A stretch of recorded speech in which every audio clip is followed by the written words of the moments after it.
മറ്റുള്ളവർക്ക് ഒരുപാട് ഉപകാരം ചെയ്യും. അന്യർക്ക് അത്രമേൽ വേണ്ടപ്പെട്ടവരായി ഇവർ മാറുമെങ്കിലും വേണ്ടപ്പെട്ടവരെ സംബന്ധിച്ച് അവർക്ക് വേദനയും അവർക്ക് കണ്ണുനീരും അവരോട് അനുകമ്പയില്ലാത്ത പെരുമാറ്റവും ഒക്കെ സമ്മാനിച്ചുകൊണ്ട് നിൽക്കുന്നവരാണ് നാർസിസ്റ്റുകൾ എന്ന് പറയുന്നത്. വല്ലാത്ത വൈരുദ്ധ്യം തോന്നുന്നുണ്ടാകും അല്ലെ? അതിന്റെ ആവശ്യമില്ല. ഇത് നാർസിസ്റ്റിന്റെ സ്വഭാവ സവിശേഷതയാണ്. നിങ്ങളുടെ ആവശ്യങ്ങളെ, നിങ്ങളുടെ ഫീലിങ്സിനെ, നിങ്ങളുടെ വികാരങ്ങളെ, വിചാരങ്ങളെ നിങ്ങൾ എന്തിലൂടെയാണോ ഗോ ത്രൂ ചെയ്യുന്നത്, ഇതൊന്നും അവർ മനസ്സിലാക്കാൻ ശ്രമിക്കില്ല. എന്നാൽ അവരുടെ പ്രവർത്തികൾക്ക്, അവർ ചെയ്യുന്ന എല്ലാ കാര്യങ്ങൾക്കും അവർക്ക് ന്യായീകരണം ഉണ്ടാകും, കുറ്റബോധം പോലും ഇല്ലാതെ.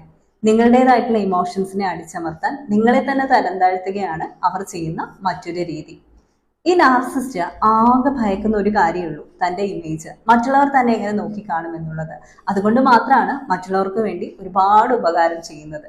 നിങ്ങൾക്ക് ഉപകാരി അല്ലെങ്കിലും മറ്റുള്ളവർക്ക് വലിയ ഉപകാരിയായി മാറുന്നവരാണ് നാർസിസ്റ്റുകൾ. അതുകൊണ്ട് തന്നെ ഇത്തരം ഒരു വ്യക്തിക്കൊപ്പം ജീവിക്കുകയാണെങ്കിൽ വ്യക്തമായ ബൗണ്ടറീസ് ആവശ്യമാണ്. ജീവിക്കാൻ തുടങ്ങുന്നതിന് മുൻപ് തന്നെ ഇത് മനസ്സിലാക്കിയിട്ടുണ്ട് എന്നുണ്ടെങ്കിൽ ഉറപ്പായും നിങ്ങൾ ആ ഒരു ബന്ധത്തിൽ നിന്ന് ഇറങ്ങി പോരുന്നതായിരിക്കും കുറച്ചുകൂടി നല്ലത്.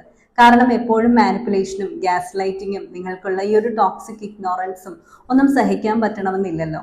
നിങ്ങൾ മാത്രമാണ് അവരുടെ ശരിയായ മുഖം കാണുന്നത്. ബാക്കി എല്ലാ പേരും അവരുടെ മുഖമൂടി മാത്രമാണ് കാണുന്നത്.